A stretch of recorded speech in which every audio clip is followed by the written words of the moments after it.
திரௌபதிக்கு 5 கணவர்கள் இருந்தது ஒரு சாதாரண விஷயம் அல்ல என்பதை அறிந்தால் நீங்கள் ஆச்சரியப்படுவீர்கள்.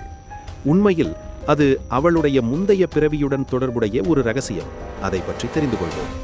புராணங்களில் கூறப்படுவதாவது, திரௌபதி தனது முந்தைய பிறவியில் மிகவும் பக்தியுள்ள மற்றும் நல்ல குணம் கொண்ட பெண்ணாக இருந்தாள். அவளுடைய பெயர் நளாயினி. நளாயினி கடுமையான தவம் செய்து சிவபெருமானை மகிழ்வித்தாள். அவளுடைய தவத்தால் மகிழ்ந்த சிவபெருமான், உனக்கு என்ன வரம் வேண்டும் என்று கேட்டார். அப்போது நளாயினி, எல்லா நல்ல குணங்களும் கொண்ட ஒரு கணவன் வேண்டும் என்று கேட்டாள். அந்த வேண்டுதலை அவள் 5 முறை கூறினாள். அதை கேட்ட சிவபெருமான் புன்னகைத்து, அடுத்த பிறவியில் உனக்கு 5 கணவர்கள் கிடைப்பார்கள் என்று வரமளித்தார்.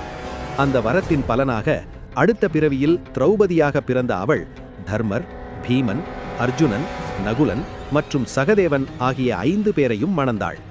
இதைப் போல மேலும் வீடியோக்களை பார்க்க மறக்காமல் காலத்தின் குரல் சேனலை ஃபாலோ செய்யுங்கள்.